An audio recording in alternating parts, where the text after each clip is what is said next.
Okay, finally all taken apart. Whatever are you doing? I'm going to make myself some new pants because I'm sick of wearing tights every day. Isn't that a giant pile of pants in front of you? Yeah, I just bought all these at the local thrift store at their Black Friday sale. They were all 75% off. And so, why did you take them all apart if you need new pants? So I can combine them together? That is the most ridiculous thing I have ever heard of. Taking apart pants to make brand new pants. Um, it's called upcycling? You could go to the store and buy yourself brand new pants instead of wasting your time with all of this junk. I want to make them myself so they will actually fit me. And buying from the thrift store keeps clothing out of the landfills. And these pants are going to be very unique.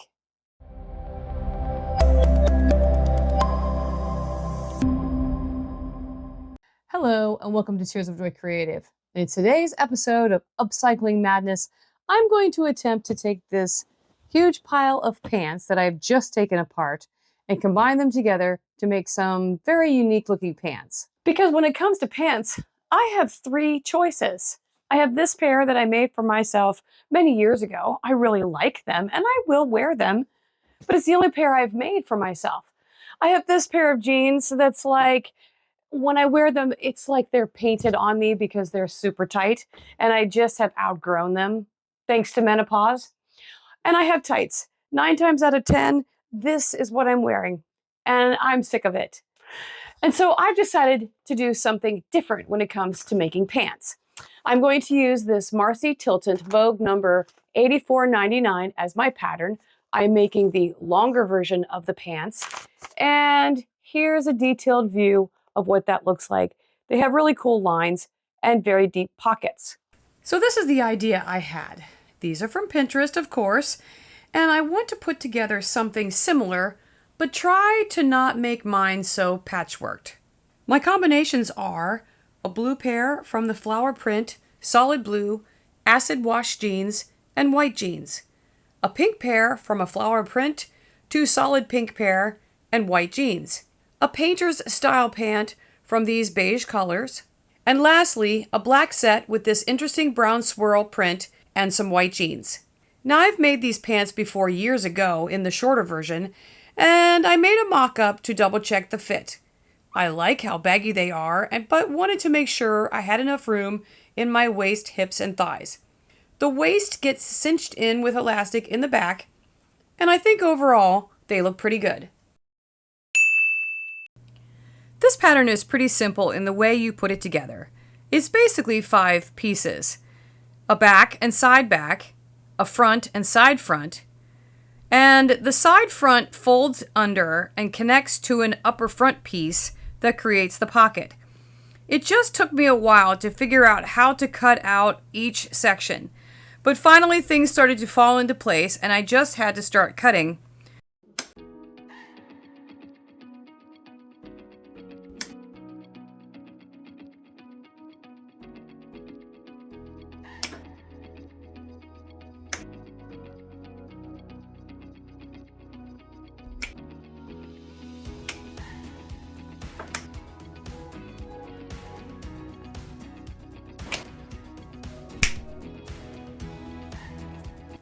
So now on to the assembly, and I'm starting with sewing together the side front part that folds under.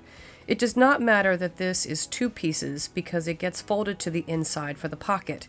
To get the extra pocket detail on the front, I had to cut this in 2 pieces. Next are the 2 darts at the knee area of the side front. I've also sewn the dart in the upper side front piece, which gets top stitched. And I'm using a white jeans thread that I buy from the Waywalk Sewing Supply Company. To form the upper front pocket, you first stitch the bottom edge of the pocket, then sew down the sides.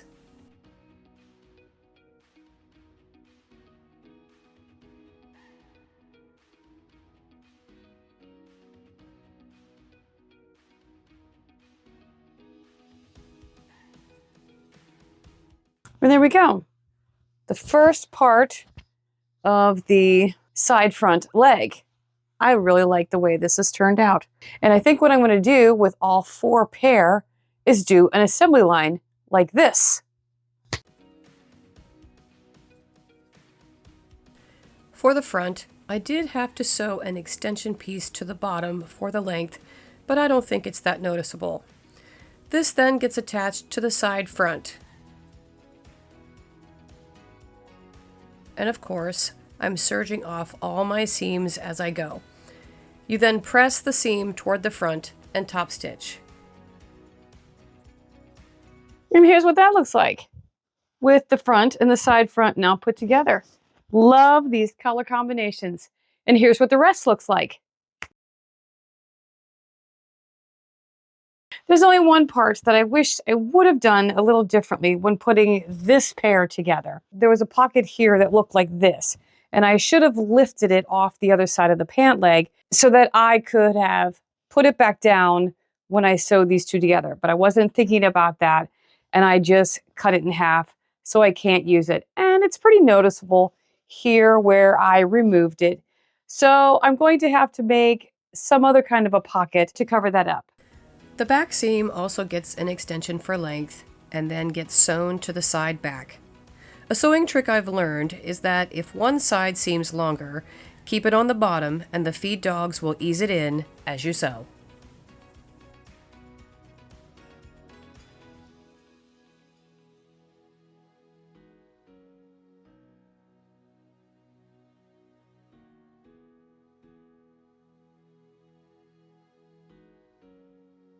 And now the backs are all done.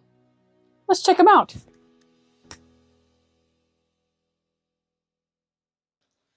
Now it's time to put them all together. This pattern has you sew the inner leg together first. It also has you top stitch every seam except for the crotch seam, but it's your choice whether or not you want to add that detail. Here's the pants. Well, this is one leg, which would go like this. This is the back, and here's the front. So let's see the rest of them. When sewing the front and back side seam together, you start at the mark leaving the top open because the front is flat and the back gets elastic. You might have noticed that I'm not using very many pins, and that's mainly due to the different types of fabrics in these pants. I let the sewing machine ease them together. I'm also serging off the opening first and then down the side from the bottom up, keeping the opening flat. Be sure to turn the pant leg right side in to sew inside the tube when top stitching. I happen to like the look of the top stitching. I thought about doing a double row, but have opted for just one. Before I go any further, I thought I would show you the pocket that I created out of the butterfly fabric for the beige pants. I'm using a jeans snap that you hammer together.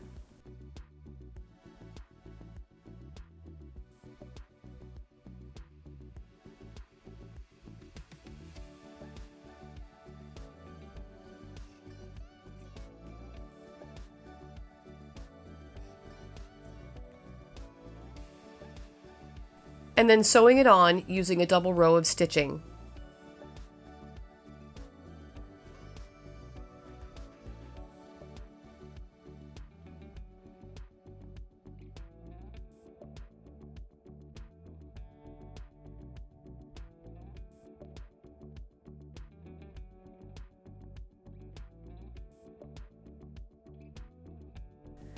Now that both legs are done, it's time to insert one inside the other and sew together the crotch seam.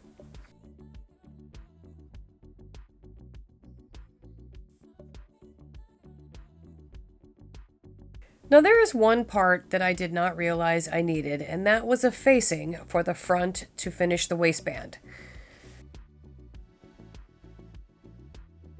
So first you press under the seam allowance on the bottom.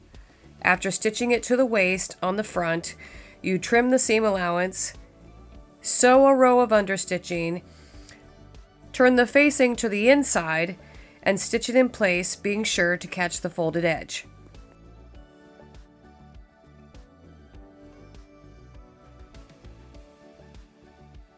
Now the instructions for the waistband are a bit strange, so I've decided to sew together the opening to the top edge of the front.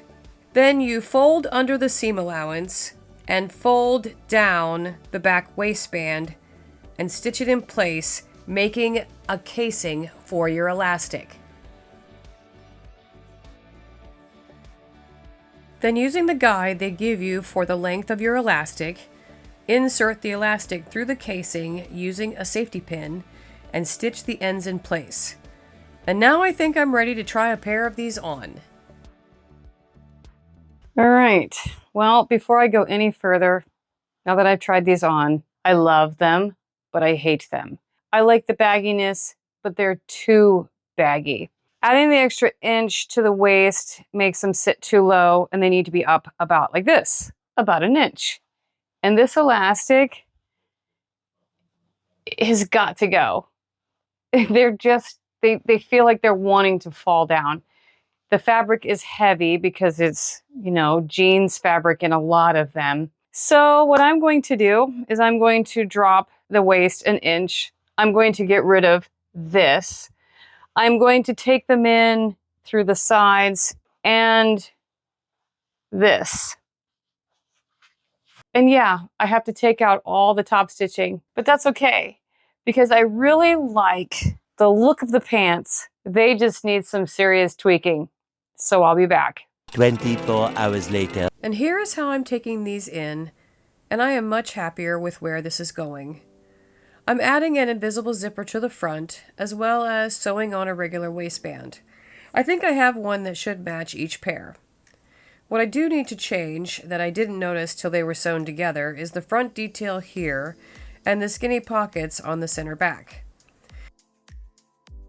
And this is what they look like with all those adjustments made. I am much happier with the fit of them now, but I am having an issue with the crotch and I haven't figured out how to solve that yet. I'm not showing the footage of me adding the zipper or the waistband, but here are the pants with all of that done. What I'm still dealing with is a front crotch that sticks out, and I've decided that the pants are still too long and the crotch is sitting too low. I did cut them down an extra inch that I added to my pattern, but since I've added a regular waistband, I needed to cut them down an extra inch.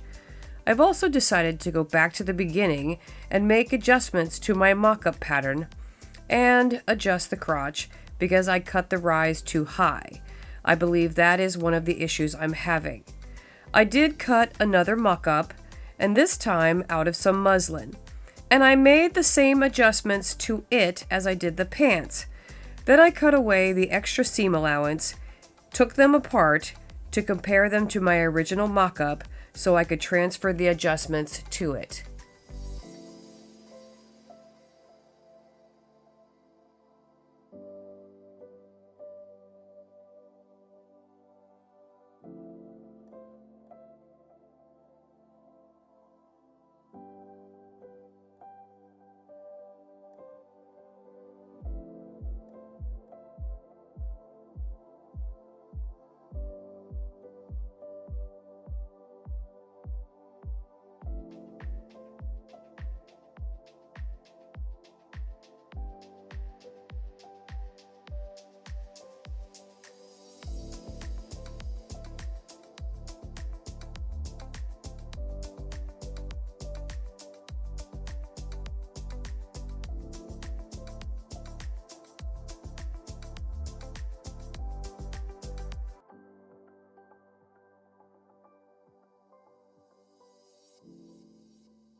Well, they're all done. I just wanted to specify that I in no way am an expert when it comes to making custom clothing. Where my skills lie are in alterations, and for years I've performed very complicated wedding dress alterations. So the things that I'm doing here on this YouTube channel, they're not really new, but it's been a very long time since I've cut and sewn a pattern. And there's a lot to knowing how to make patterns fit you properly than first meets the eye. Now I know how to cut and sew a pattern together. There's just a lot that I need to learn about making adjustments so the patterns will fit. There are some things I know, and there are some things that I don't, like all the issues that I was having with the crotch. But I was taking a pattern that is meant to be very baggy and gathered in and trying to slim them down. And I realized that the rise of the crotch was too low and I needed to adjust it. And I think, now that I've gotten my pattern readjusted, that when I go to make these in the future, they should be a lot better. I think a lot of it also had to do with the fact that there is very different kinds of fabric in these pants, from cottons, linen, fabrics that had a lot of lycra and stretch in them. So some of the time when I was sewing them together, the fabrics were fighting against each other. But that's just what I chose. And I just wanted you all to know that even though I had to rip out all of that top stitching in order to slim the pants down, it wasn't that complicated. Because I was using the heavier jeans thread, it literally ripped right out.